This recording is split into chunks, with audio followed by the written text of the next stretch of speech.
지난 주간에 강풍이 많이 불었는데요. 오늘 주일 아침에는 또 이렇게 날씨가 참 좋은 것 같습니다. 볼륨 좀 줄이세요.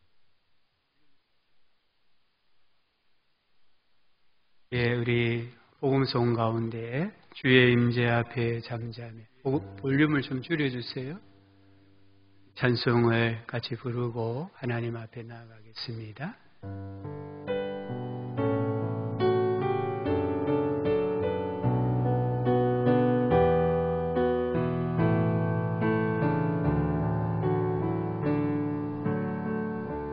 주의 임재 앞에 잠잠해 주 여기 계시네.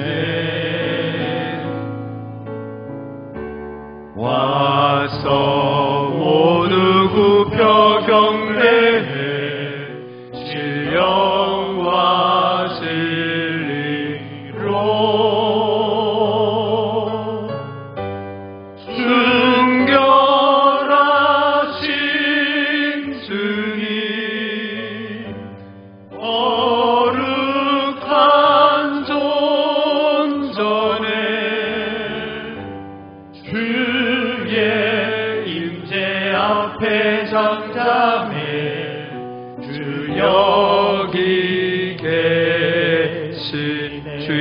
영광 앞에 잠잠해 주의 영광 앞에 잠잠해 주의 빛 비치네.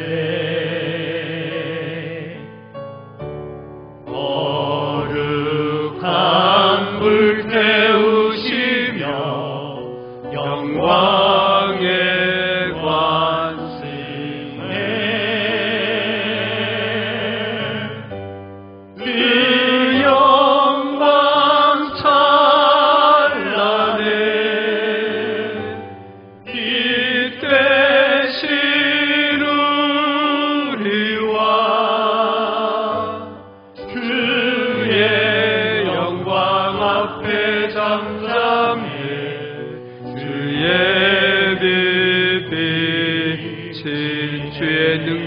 앞에 잠잠해 주의 능력 앞에 잠잠해 주 역사하시네.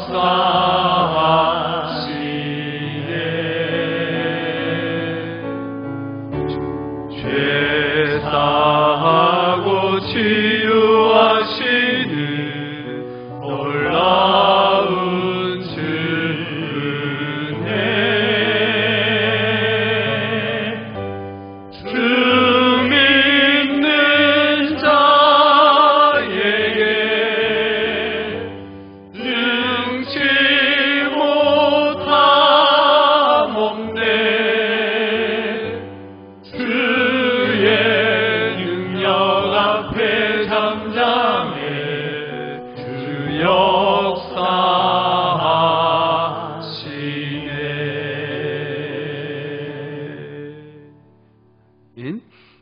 반주에 맞추어 기도하심으로 하나님 앞에 나아갑니다.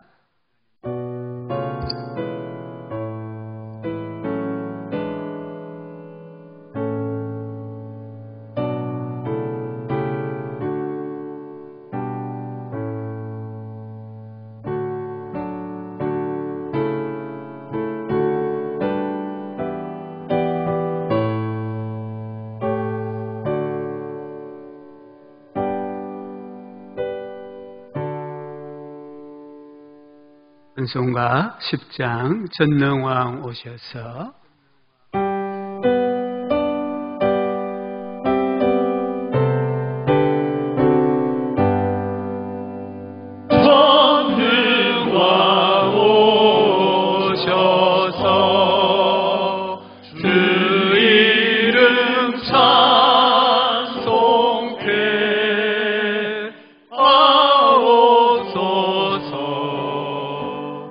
영광과 권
전능한 뜻이여 각 사람 마음에서 떠나지 마시고 계시소서.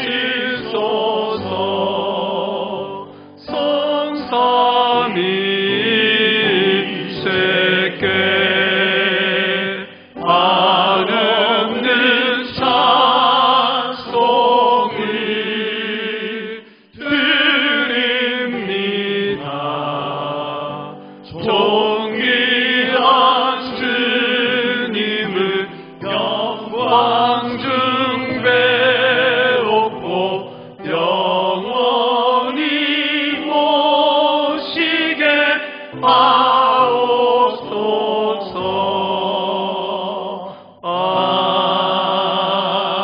아멘. 사도신경으로 우리 신앙을 함께 고백하겠습니다. 나는 전능하신 아버지 하나님 전지의 창조주를 믿습니다. 나는 그의 유일하신 아들 우리 주 예수 그리스도를 믿습니다. 그는 성령으로 잉태되어 동정녀 마리아에게서 나시고 본디오 빌라도에게 고난을 받아 십자가에 못 박혀 죽으시고 장사된 지 사흘 만에 죽은 자 가운데서 다시 살아나셨으며 하늘에 오르시어 전능하신 아버지 하나님 우편에 앉아 계시다가 거기로부터 살아있는 자와 죽은 자를 심판하러 오십니다. 나는 성령을 믿으며 거룩한 공교회와 성도의 교제와 죄를 용서받는 것과 몸의 부활과 영생을 믿습니다. 아멘. 강수 장로님 예배를 위해 기도하시겠습니다.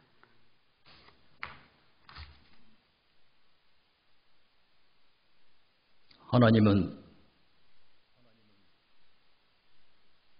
우리의 피난처시요 힘이시니 환난 중에 만날 큰 도움이시라.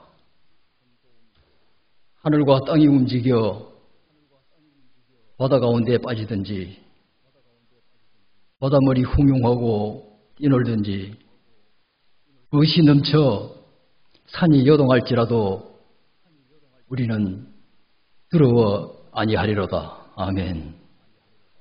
하나님 아버지, 우리의 심령이 왠지 불안하고 뱃속 깊은 곳이 떨리며 이슬과 몸 전체가 떨고 있음을 용서하여 주시옵소서. 비록 무화과 나무가 무성치 못하며 포도나무에 열매가 없으며 갈람나무에 소출이 없으며 밭에 식물이 없으며 우리의 양이 없으며 외양간에 소가 없을지라도 여호와를 인하여 즐거워하며 구원의 하나님을 인하여 기뻐하게 하시옵소서. 주님, 이 세상 풍파 어둠의 악을 이길 수 있는 힘 주심을 참 감사합니다. 우리 목사님 강한 오른손으로 붙드시옵소서. 영육간의 강건함으로 드립혀 주시옵소서. 이 시간 주실 말씀 위에 성령 충만하소서. 마땅히 전할 바를 성령님 인도 따라 전하시게 하시옵소서. 영상으로 예배하는 모든 성도들의 영육간의 치유의 말씀, 위로의 말씀, 축복의 말씀 되게 하시옵소서. 사랑하신 주님, 이 나라 민족을 불쌍히 여기사 전쟁, 지진, 홍수, 전염병, 정치, 사회, 경제, 안보, 가난함 등으로 시험당하지 않기를 원합니다. 하나님의 법을 따라 순종하여 선한 선진국이 되게 해주시니 참 감사합니다. 주님, 우리 고신 교단 위에 함께 하시사 세계 선교를 위한 기독 인재 양성과 하나님 앞에서의 바른 교육 실현을 위한 처소가 되게 하시옵소서. 오늘도 맡은 분야에서 충성스러운 봉사의 손길 위에 영원히 주를 향한 아름다운 손길들이 다 되게 하시옵소서. 성도들의 가정과 직장과 사업터위에 복에 복을 더하시사 주께 하듯 겸손히 섬김과 배려와 사랑과 희생이 있는 아름다운 처소가 다 되게 하시옵소서. 저희들의 삶의 찬양을 받으시옵소서. 이 모든 말씀 거룩하신 예수 그리스도의 이름으로 기도드리옵나이다. 아멘.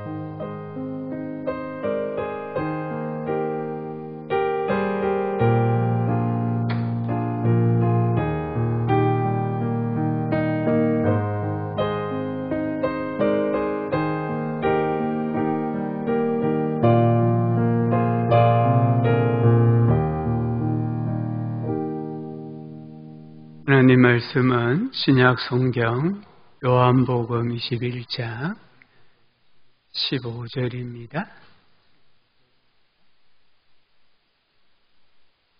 신약 성경 185쪽 요한복음 21장 15절부터 17절까지 말씀입니다. 그 말씀을 봉독하겠습니다. 그들이 조밥 먹은 후에 예수께서 시몬 베드로에게 이르시되 요한의 아들 시몬아 네가 이 사람들보다 나를 더 사랑하느냐 하시니 이르되 주님 그러하나이다. 내가 주님을 사랑하는 줄 주님께서 아시나이다. 이르시되 내 어린 양을 먹이라 하시고 또 두 번째 이르시되 요한의 아들 시몬아 내가 나를 사랑하느냐 하시니 이르되 주님 그러하나이다. 내가 주님을 사랑하는 줄 주님께서 아시나이다. 이르시되 내 양을 치라 하시고 세 번째 이르시되 요한의 아들 시몬아 나를 사랑하느냐 하시니 주께서 세 번째 네가 나를 사랑하느냐 하심으로 베드로가 근심하여 이르되 주님 모든 것을 아시오매 내가 주님을 사랑하는 줄을 주님께서 아시나이다. 예수께서 이르시되 내 양을 먹이라. 아멘. 주님 안에서 함께 또 예배의 자리에 모여 예배하고 서로의 보게 되니 참 감사를 드립니다. 영국의 역사학자 아놀드 토인비라는 분이 26개의 인류의 문명을 연구를 했습니다. 그리고는 12권의 책을 썼는데요. 이 책의 결론은 인류의 역사는 도전과 응전의 역사이다. 뭔가 도전이 있었으면 그 도전에 대하여서 적절한 대처를 함으로 인류 역사가 발전되어 왔다. 이렇게 정의를 내렸습니다. 이분은 자기의 이 주장을 사람들에게 설명하기 위해 청어 이야기를 종종 했다고 합니다. 영국 사람들이 가장 좋아하는 어종이 청어라고 합니다. 이 청어는 먼 바다에서 잡히기 때문에 시장까지 오는 도중에 거의 대부분이 죽어버려요. 그래서 죽은 생선이 시장에 나왔어요. 근데 어느 날부터인가 런던 수산시장에 살아있는 청어가 공급이 되기 시작했습니다.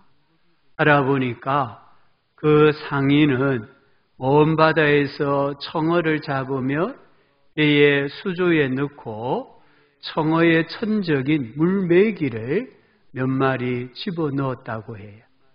그러면 물메기가 청어를 잡아먹으려고 하잖아요. 이게 도전이에요. 청어는 잡혀 먹히지 아니하려고 필사적으로 수조 안에서 도망을 다니. 이게 응전입니다. 그래서 살아있는 채로 시장까지 오게 되고 사람들에게 고가에 팔리는 그런 어종이 되었다라고 설명을 합니다. 사실 기독교 신학의 발전도 도전과 응전의 역사입니다. 우리가 예배 시간마다 고백하는 신앙 고백인 사도신경, 이 사도신경이나 또는 우리가 교회 생활과 신앙 생활의 표준 문서로 받아들이는 웨스트민스터 신앙 고백서, 대소교리문답, 이러한 것들은 그 시대에 이단의 도전이 있었던 거예요. 이단의 도전에 대한 교회의 답이 바로 이 신앙 고백서고 대소교리 문답인 것을 알 수 있습니다. 우리 성도님들의 인생도 큰 관점에서 보면은 도전과 응전이에요. 우리 인생에 수많은 도전이 있었습니다. 그 도전에 내가 어떤 자세로 임했느냐가 오늘 내 삶의 모양을 결정을 짓습니다. 그래서 시인은 내가 고난당한 것이 유익이다. 이로 말미암아 내가 주의 율례를 배우게 되었나이다. 도전과 응전의 삶이 계속해서 반복이 되고 있습니다. 요한복음 21장은 부활하신 예수님이 세 번째 제자들에게 나타나신 내용을 기록하고 있습니다. 배경은 디베랴 호수, 오늘 1절에 디베랴 호수라고 나옵니다. 이걸 다르게 말하면 갈릴리 호수라고 합니다. 베드로를 비롯해서 7명의 제자들에게 나타났습니다. 이들은 부활하신 예수님을 직접 본 사람들입니다. 이 제자들은 예수님을 나의 주님, 나의 전부입니다라고 고백한 사람들입니다. 그런데 그들이 어디에 있습니까? 오늘 21장을 읽어보면 전도 현장, 선교 현장, 군중 속에 아닙니다. 이들은 지금 디베랴 호수에 있습니다. 이 제자들의 대부분은 어부 출신입니다.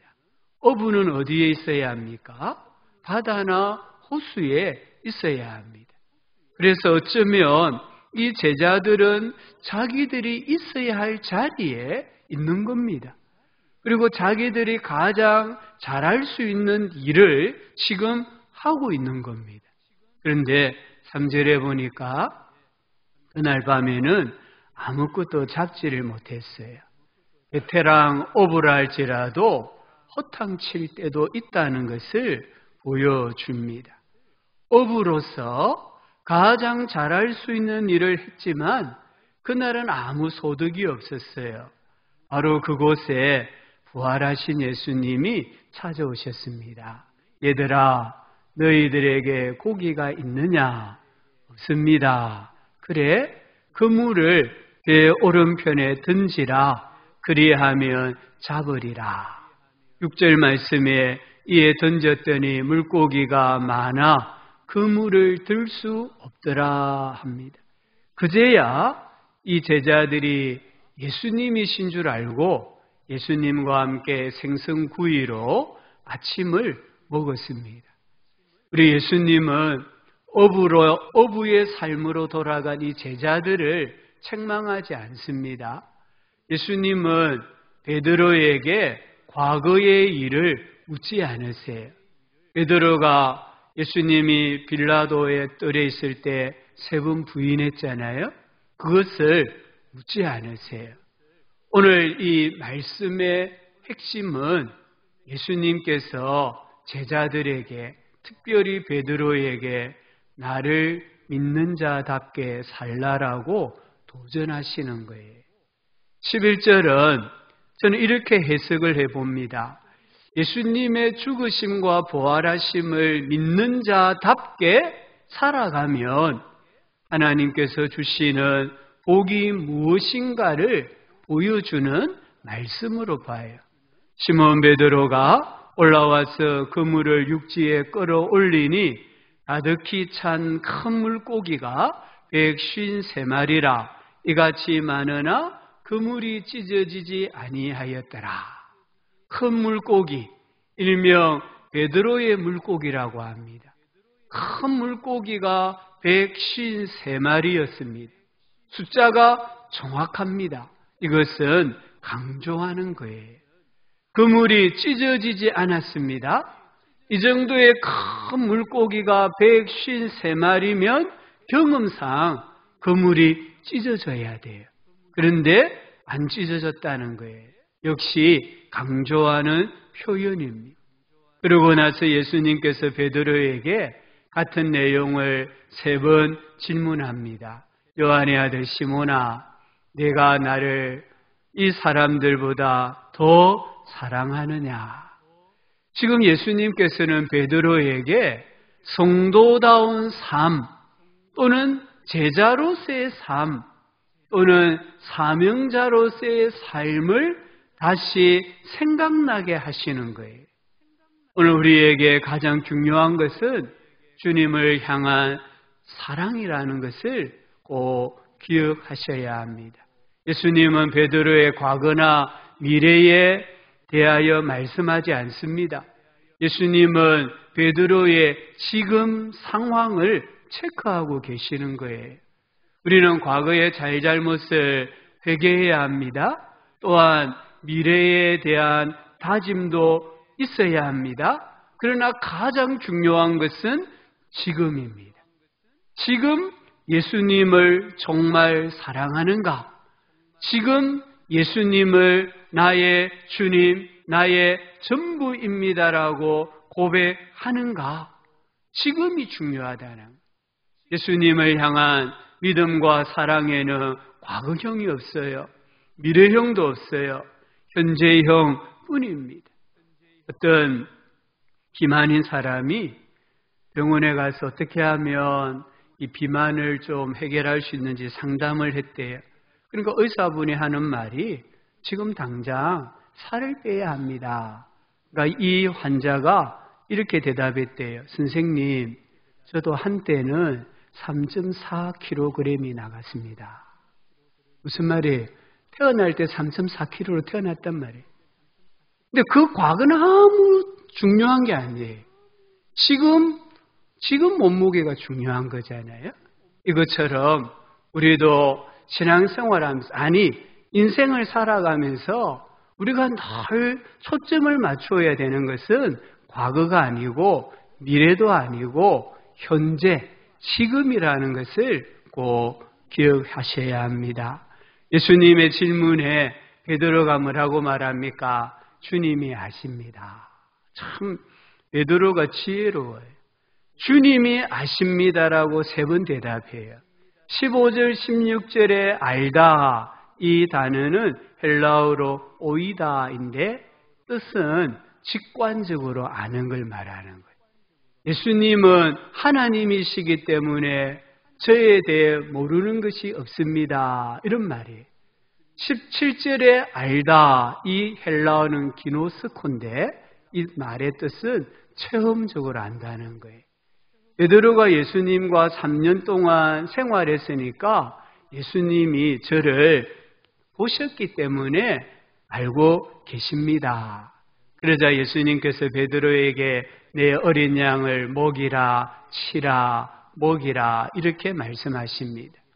이 복음서를 읽어보면 저자 마태, 마가, 누가, 요한은 예수님의 이 생애와 사역을 아주 독특한 관점에서 기록을 했어요. 근데 결론은 모두가 다 똑같습니다. 동일한 주제로 결론을 맺습니다. 마태복음 28장 18절부터 20절은 선교와 또 이 교육과 실천과 관련된 선교 명령이에요. 그리고 마가복음 16장 14절부터 18절은 치유와 이적과 관련된 선교 명령이고, 누가복음 24장 46절부터 49절은 회심과 죄 용서와 관련된 선교 명령이에요. 오늘 읽은 이 요한복음 21장 15절부터 17절은 목양에 중점을 둔 선교 명령입니다. 결국 이 복음서는 우리 교회와 신자들에게 도전하는 거예요. 정말 우리가 예수 그리스도의 죽으심과 부활하심을 믿는 자라고 하면, 믿는 신앙의 공동체라고 하면은 우리의 인생의 의미와 목적이 무엇이냐? 전도하는 것이고 선교하는 것이다라고 도전하는 거예요. 이 도전에 오늘 역사적인 교회가, 신자가 어떻게 응전을 하느냐, 어떻게 우리가 합당하게 반응하느냐에 따라서 이 세상과 우리의 삶은 달라지는 겁니다. 이 도전에 우리가 어떻게 응전해야 되겠습니까? 첫째는 나는 누구인가? 자기 정체성을 회복하고 고백하는 삶입니다. 내가 이 사람들보다 나를 더 사랑하느냐? 이 질문은 정체성에 대한 질문이에요. 내가 살아가는 곳, 내가 생업으로 삼고 경제 활동을 하는 곳, 내가 가장 잘할 수 있는 일을 하는 곳에서 나는 누구인가 고백하면서 살아야 하는 겁니다. 고속도로를 운전하다 보면 God loves you라는 이 대형 광고판을 봐요. 일반 광고는 자기 회사의 물건을 이렇게 사진으로 붙여놓고 광고하는데 이 회사는 자기 회사의 물품을 광고하는 것이 아니라 God loves you. 하나님은 당신을 사랑합니다라는 성경 구절을 써놓았어요. 이 회사는 고려은단입니다. 이 고려은단은 고려은단, 비타민 C를 광고하는 것이 아니라 하나님은 당신을 사랑합니다라는 복음을 광고하고 있어요. 이랜드 계열의 회사들은 주일에는 쉽니다. 공적으로 고백합니다.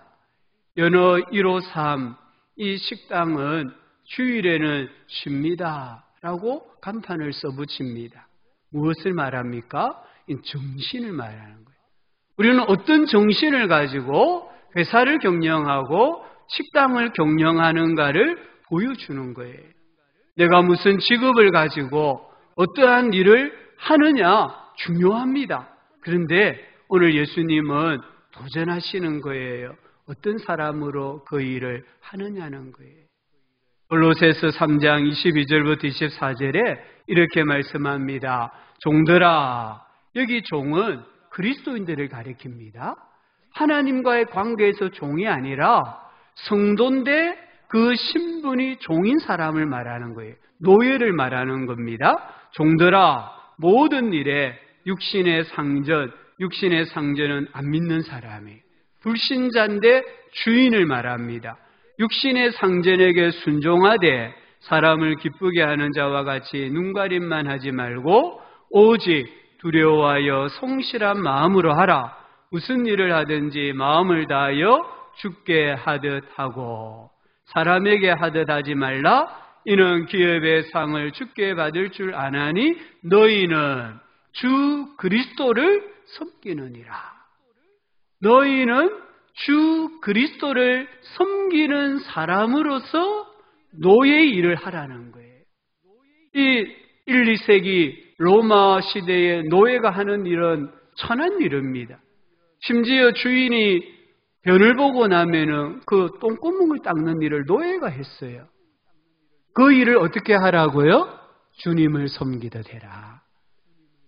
주 그리스도를 섬기는 노예로서 그 일을 하라고 지금 성경이 그리스도인 종들에게 말씀하고 계시는 겁니다.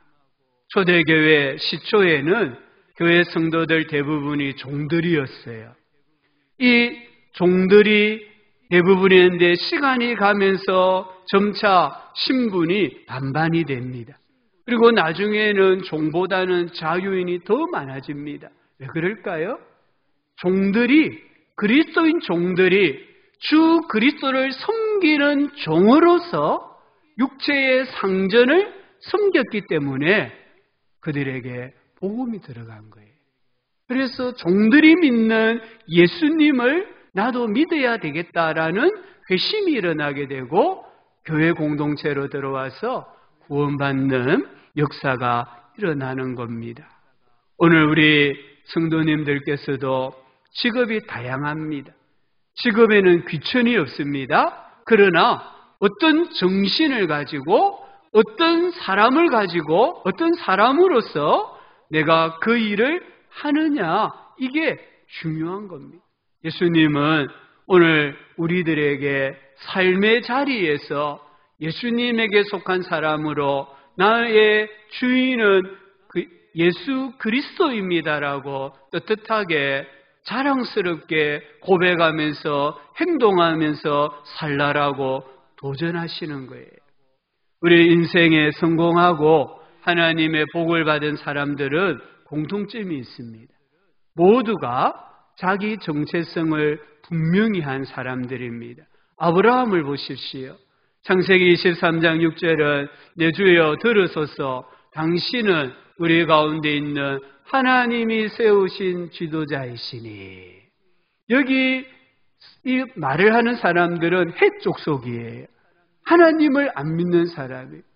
어쩌면 하나님께서 가나안 땅에 들어가면은 멸망시켜라고 말한 부족 중에 하나예요. 근데 그들이 아브라함을 뭐라고 말합니까? 당신은 우리 가운데 있는 하나님이 세우신 지도자입니다.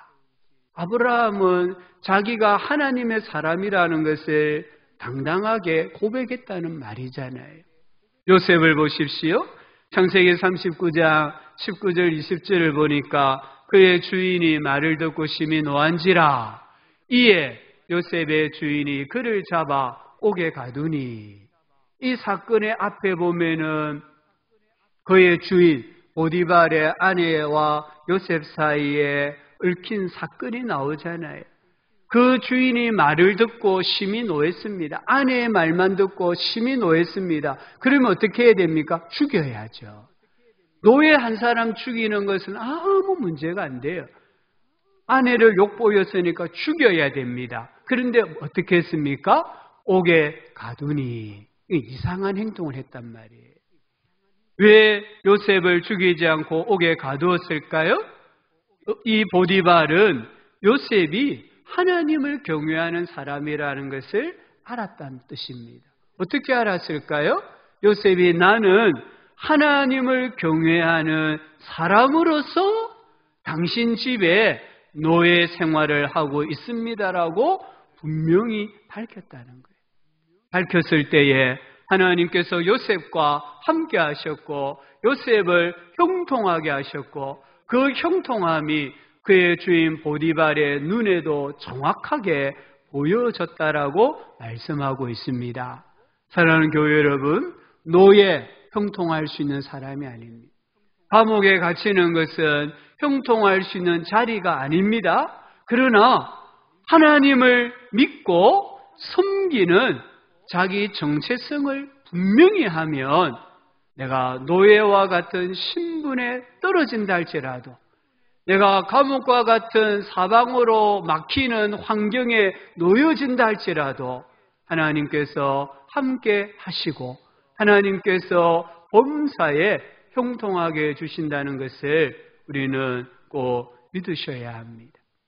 노예, 감옥, 그거보다 더 중요한 것은 그곳에서 나는 어떤 사람으로 살아가느냐, 자기 존재에 대한 정체성을, 확신을 가지고 살아가는 게 중요한 거예요. 다니엘도 그렇고요, 사드락, 아벳노고, 메삭도 그렇고요, 사도 바울도 그렇잖아요. 사도 바울은 늘 편지할 때에 자기 정체성을 먼저 밝힙니다. 주 예수 그리스도의 종 바울은 이렇게 말하잖아요. 로마 시민권자 바울은 말하지 않습니다. 가말리엘 문화생 바울은 이렇게 말하지 않습니다. 주 예수 그리스도의 종 바울은 너희에게 편지하노니. 그래서 바울이 쓴 이 편지가 성경이 되는 거예요. 오늘 내가 성공하는 인생을 살기 위해서 환경이, 형편이, 능력이 중요합니다. 그러나 절대적인 것은 아닙니다. 진짜 중요하고 절대적인 것은 나는 누구인가, 자기 정체성에 대한 분명한 확신입니다. 예수님은 베드로야, 물고기 잡는 너는 누구냐는 거예요.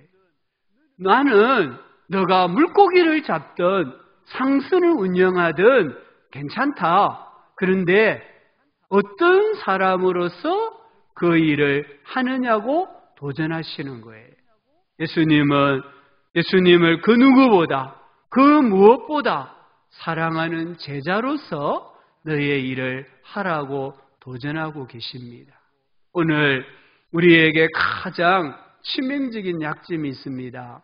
옛날 우리 믿음의 선배들에 비해서 절대 부족한 것이 있습니다. 무엇일까요? 나는 그리스도인입니다라고 당당하게 밝히지를 못하는 거예요. 오늘날 007 그리스도인이 너무 많아요. 내가 그리스도인이라는 것을 세상에 나가면은 사람들이 단번에 알아봐야 되는데 내가 그리스도인이라는 걸 잘 모른다는 거예요. 1999년 4월 20일 좀 오래됐습니다마는 미국 콜로라도 주에 있는 컬럼바인 고등학교에서 총기 사건이 일어났습니다. 15명의 사상자가 나왔습니다. 그때 캐시 보넬이라는 이 학생은 평소와 같이 도서관에서 공부를 하고 있었어요. 그때 총을 든 한 학생이 도서관에 와서 사람들을 막 쏘아 죽였습니다. 그리고는 이 캐시 보넬 양에게 와서 머리에 총구를 대고 묻습니다. 너 하나님을 믿느냐? Yes. 그리고 그 자리에서 죽은 거예요. 너 하나님을 믿느냐? 좀 머뭇거렸다면 나는 안 믿는다고 했다면 no 했다고 하면 살았을 텐데 너 하나님을 믿느냐? Yes 하니까 바로 그 자리에서 살해를 당했습니다. 그때 나이가 17살이었어요. 캐시 보넬은 이 캐시 보넬의 이 신앙 고백은 미국 전역에 엄청난 충격을 주었어요. 그리고 특별히 10대 청소년들에게 영적 신앙 대각성 운동을 일으켰다고 합니다. 1999년 5월 31일 미국 타임지는 이렇게 기사화했다고 합니다.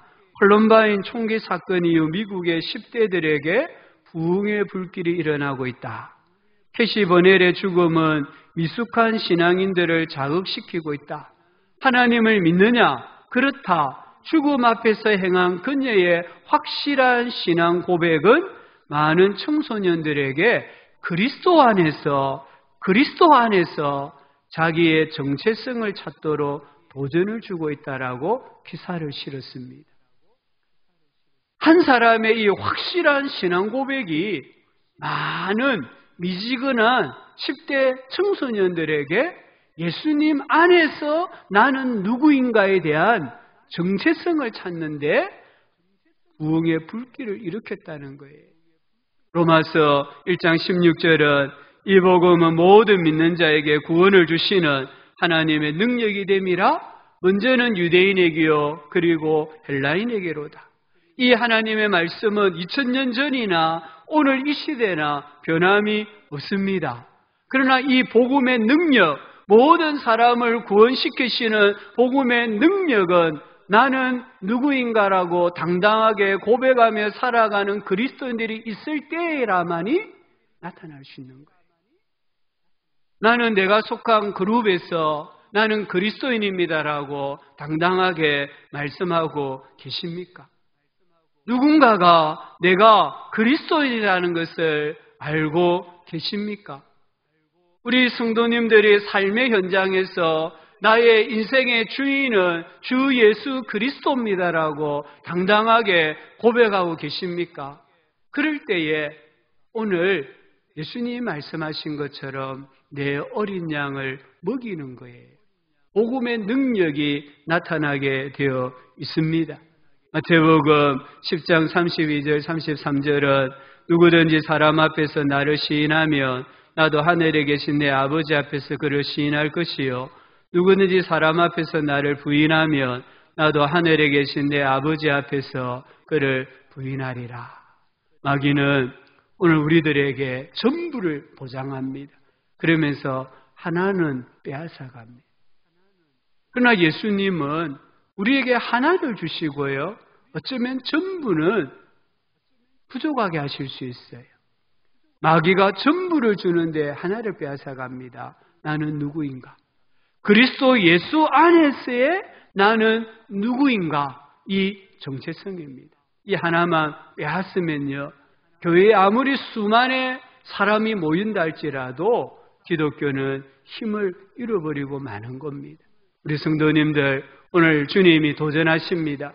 너가 살아가는 현장에서 이 사람들보다 그 무엇보다 나를 더 사랑하는 사람으로서 제자로서 살아가라고 도전하십니다. 이 도전에 우리는 예스라고 당당하게 말할 수 있는 그런 삶이 되기를 간절히 소망합니다. 두 번째는 우리는 성도다운 삶을 살아야 합니다. 어떤 사람이 안 믿는 사람과 함께 한 3개월 동안 성경 읽기를 했대요. 그 사람이 이 성경책에 대해서 관심을 보여서 매일 만나서 3개월 동안 성경을 읽었어요. 그리고 이제 한 3개월이 되었을 때 이제는 내가 이 사람 전도해야 되겠다 해서 우리 예수님 믿어보실래요? 라고 했대요. 그러니까 그 사람이 이렇게 말했다고 합니다. 성경의 내용이 참 좋군요. 그러나 내용이 좋은 책은 얼마든지 있어요.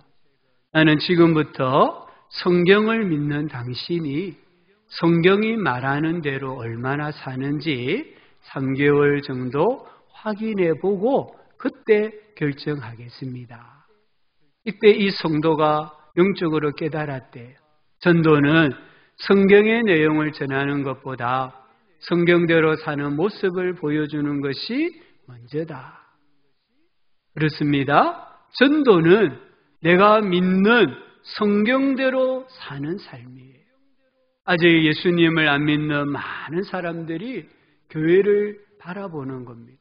믿는 사람들이 어떻게 살아가는가를 바라봅니다. 저울질하고 있습니다. 믿을까 말까 저울질하는 거예요.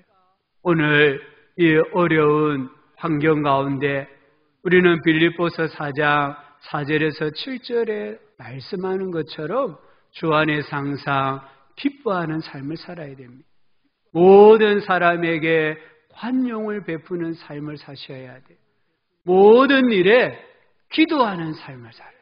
안 믿는 사람이 염려할 때에 믿는 신자는 기도하는 삶을 살아야 돼요. 그리고 감사하는 삶을 살아야 됩니다.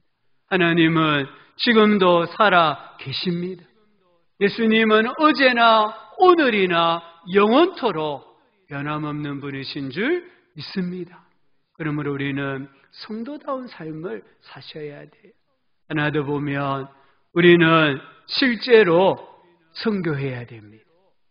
우리가 언제부터 선교해야 합니까?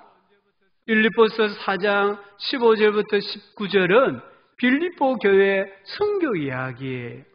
빌립보 교회는 복음의 시초에 선교하는 교회였습니다. 복음의 시초가 뭡니까? 교회가 설립되자 말자 이 말이에요.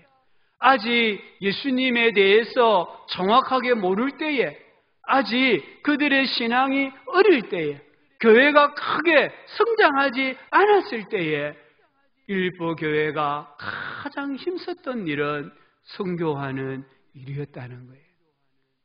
선교가 무엇인지 아십니까? 선교의 범위를 좀 넘었으면 내가 하나님 나라를 위해서 헌신하는 게 무엇입니까? 바울은 3가지로 이야기하더라고요. 먼저는 영적 투자라는 거예요. 빌립보서 4장 17절에 내가 선물을 구함이 아니요 오직 너에게 유익하도록 풍성한 열매를 구함이라. 여기에 나오는 유익이라는 말은요, 계산하다, 이 말, 셈하다. 그리고 열매란 말은 비유적인 표현이에요. 내가 어느 곳에 투자했는데 많은 투자 수익금을 얻는 배당금이라는 뜻이에요. 바울은 선교를 위한 기도든 선교를 위한 헌금이든 선교지를 방문하는 것이든 선교에 대한 모든 일들은 일종의 영적 투자와 같은 것이다라고 말을 합니다. 그래서 빌립보 교회가 그 투자한 것에 대한 이익금이 많아지기를 축복하고 있는 거예요. 두 번째, 선교는요, 하나님께 드리는 제물이에요. 빌립보서 4장 18절에 이는 받으실 만한 향기로운 제물이요 하나님을 기쁘시게 한 것이라. 제물이 뭡니까? 구약시대에 하나님 앞에 제사를 드림으로 이 제물을 불태워 올라가는 향기가 하나님에게 향기로운 냄새가 된다고 했어요. 그거 똑같은 거예요. 내가 하나님 나라를 위해서 일하는 것은 하나님과 나의 관계가 소통이 되는 거예요. 하나님과 나와의 관계가 회복이 되는 거예요. 성경은요, 복을 받는 통로라고 했습니다. 빌립보서 4장 19절에 나의 하나님이 그리스도 예수 안에서 영광 가운데 그 풍성한 대로 너희 모든 쓸 것을 채우시리라.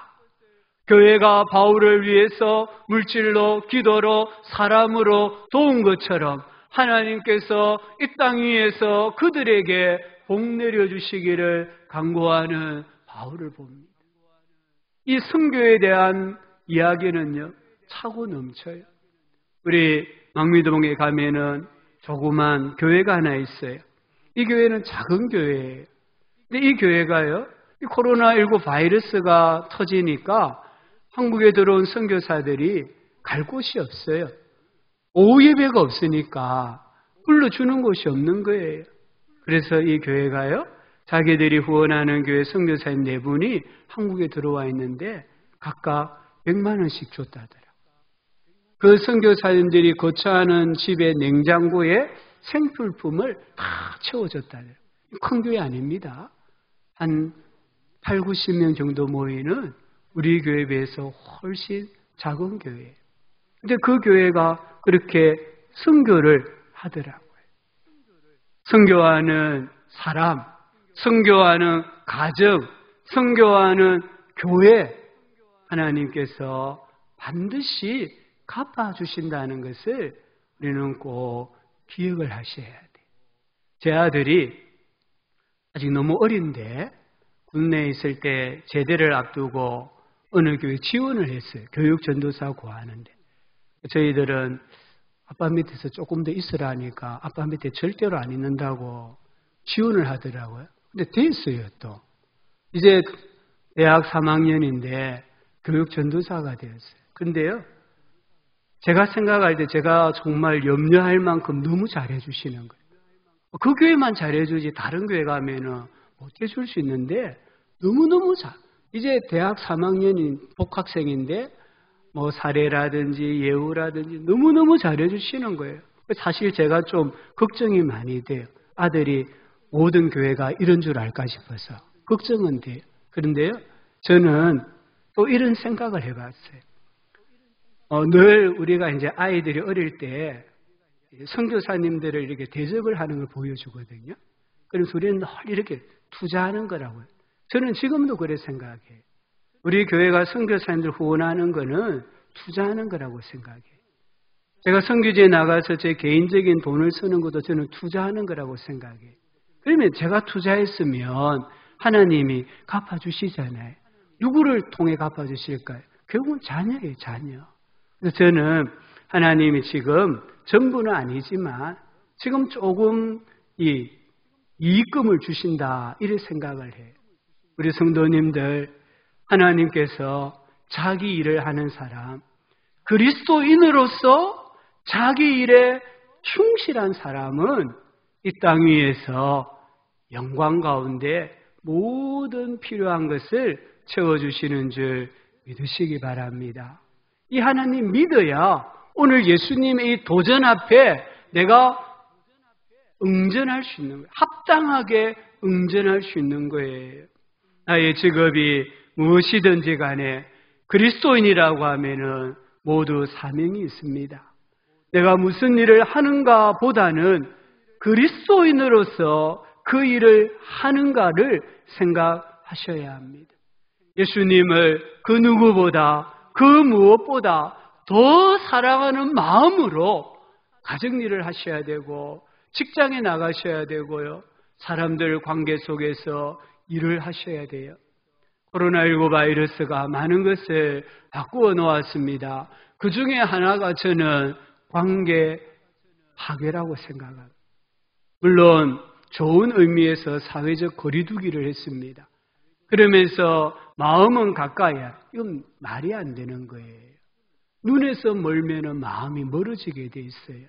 근데 어떻게 사회적 거리두기를 하라고 하면서 마음은 가까이 두라고 합니까? 이건 잘못된 말이에요. 이런 관계 파괴고요. 또 한 가지는 전도와 선교의 모든 문을 닫아버린 거예요. 더 이상 아마 제가 생각할 때는 당분간은 선교지에 교회가 단체로 방문하는 건 어려울 것 같아요.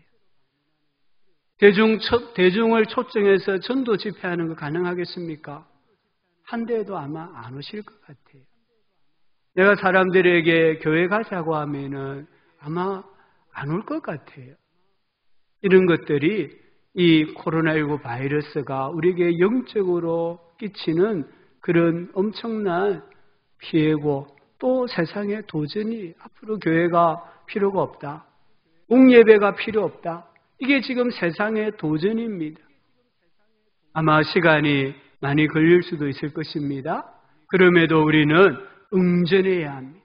이 세상의 도전 앞에 교회는, 그리스도인은 응전해야 됩니다. 어떻게 응전할까요? 나는 누구인가? 주 그리스도를 섬기는 사람으로서 여러분 직장생활 하시기 바랍니다. 사업하시기 바라고요. 자녀들 공부하셔야 돼요. 주부들은 가정에서 일하셔야 되고요. 우리 신자들은 신앙생활 하셔야 돼요. 또한 예수님 안에 있는 나의 삶을 보다 더 적극적으로, 구체적으로 보여주셔야 됩니다. 루터가 종교개혁을 하다가 너무 힘들었어요. 그래서 한 3일 정도 두문 분출했습니다. 자기 방에 들어가 문을 잠그고요. 아예 밖으로 안 나왔어요. 그때 루터의 아내가 문을 두드리면서 부릅니다, 남편을. 그러다 루터가 대답하니까 아내가 이렇게 말을 했대요. 하나님이 죽었습니다. 루터가 문을 열고, 어떻게 하나님이 죽을 수 있냐고. 하나님은 영원하신 분인데. 그때 아내가 하는 말이, 당신을 보니까 하나님이 죽었습니다. 이 말에 루터가 깨달음을 얻고요, 삶의 활력을 회복했다는 거예요. 오늘 많은 사람들이 침울해하고 또 삶이 소극적으로 바뀌어지는 이때에 우리 예수님 안에 있는 성도들은 오늘 말씀처럼 기뻐하셔야 됩니다. 관용을 베푸셔야 돼요. 염려할 일이 있으면 기도하셔야 되고요. 감사하셔야 돼요. 이걸 사람들에게 보여주셔야 돼요. 더 적극적으로 개인 전도와 선교하는 일에 힘을 써야 돼요. 한 사람 한 사람이 각계의 전투를 벌일 때에 다시 하나님의 나라가 회복이 되고 무너진 공예배의 터가 회복이 되고 우리 자녀들의 신앙 교육이 회복이 될 것입니다. 오늘 우리의 존재의 의미와 목적을 보다 선명하게 증거하는, 나타내는 삶을 살아야 됩니다. 언젠가 하나님께서 이 모든 것을 합력하여 선을 이루어 주시고 우리에게는 위로와 보상을 주시고 하나님께서 영광 받으실 줄 믿습니다. 인내하며 믿음으로 하나님 앞에 살아가는 우리 모두가 되기를 주님의 이름으로 축복합니다. 하나님 아버지, 오늘 세상의 도전, 특별히 전염병으로 인한 도전이 너무 거셉니다. 이 도전 앞에 우리가 정말 겸손하게 있는 듯 없는 듯 그리스도인으로서 삶의 현장에서 주님에 대한 신앙을 고백하고 살아가게 해주시기를 원합니다. 아버지 하나님, 어두움이 짙으면 조그만 빛도 밝게 빛나게 되어 있습니다. 하나님, 우리 모든 성도님들이 세상에 빛이 되게 해주시고 세상에 소금이 되게 해주시고 우리 주님의 이 위대한 도전 앞에 예스라고 당당하게 떳떳하게 고백하고 행동하며 살아가게 하여 주옵소서. 기도합니다. 아멘. 찬송가 497장입니다. 주 예수 넓은 사랑.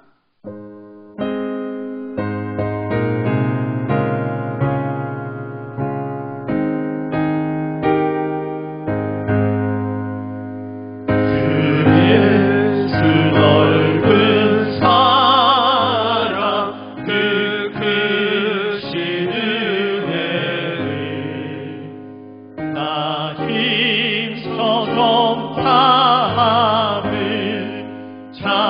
기쁜 일세 주 예수 복된 말씀 생명과 진리요 내 맘에 맑은 밤을 다 채워주시네 예부터 전한 말씀 주 예수 크신 사랑 나 항상 전하기 참 기뻐하도다 이 말씀 전할 때 이 말씀 전할 때에 내 마음이 기쁘고 그 말씀 전할수록 제 기쁨 넘치네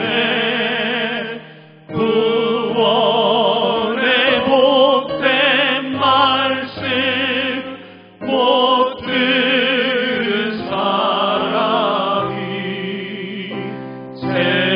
세상의 마음으로 힘써서 전하세 예부터 전한 말씀 주 예수 크신 사랑 나 항상 전하기 참 기뻐하도다 이 말씀 들은 사람 이 말씀 들은 사랑 못 듣기 원하고 목말라 사모하니 목말라 사모하니 그 말씀 진리라 그 나라 영광 중에 나 부르세 노래 예부터 좋아하던 이 말씀뿐일세 예부터 전한 말씀 주 예수 크신 사랑 나 항상 전파하기 참 기뻐하도다. 아멘. 광고는 참고해 주십시오. 아버지 하나님 감사합니다. 공예배로 모이게 하여 주시고 또 우리에게 하나님 안전 수칙을 지키면서 예배할 수 있는 그런 환경을 다시 주신 것 감사합니다. 더욱더 하나님 이 땅을 치료하여 주시고 정말 기도하옵는 것은 하늘의 길이 다시 열려지고 국경들마다 폐쇄되었던 국경이 열려져서 복음이 땅끝까지 증거되게 하여 주옵소서.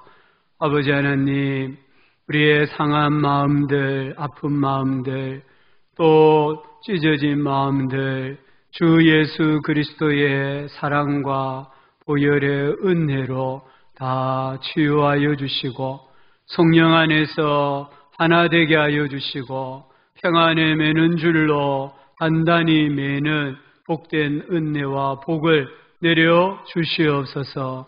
이 어려운 시대에 성도들이 힘써 일할 수 있게 하심을 감사하옵고 주님 앞에 11조와 감사의 예물과 또 여러 가지 제목으로 하나님 나라를 위하여 드렸습니다. 주님 받으시고 기억하시고 우리 모든 성도님들의 삶 가운데 영광 가운데 그 풍성한 대로 채워 주옵소서. 이 한 주간도 당당하게 승리하며 살아가는 복된 날 되게 하여 주옵소서. 예수님의 이름으로 기도합니다. 아멘. 구주 예수님의 은혜와 하나님 아버지의 사랑과 성령 하나님의 위로하여 주시고 교제하여 주시고 항상 동행하여 주시며 우리가 하나님의 사람인 것을 증언하시고 증거해 주시는 성령님의 은혜가 오늘 하나님 앞에 나와 예배하고 그리스도인으로 당당하게 세상에서 살아가기를 소망하고 다짐하는 모든 백성들 가운데 몸된 교회 위에 항상 함께 있을지어다. 아멘.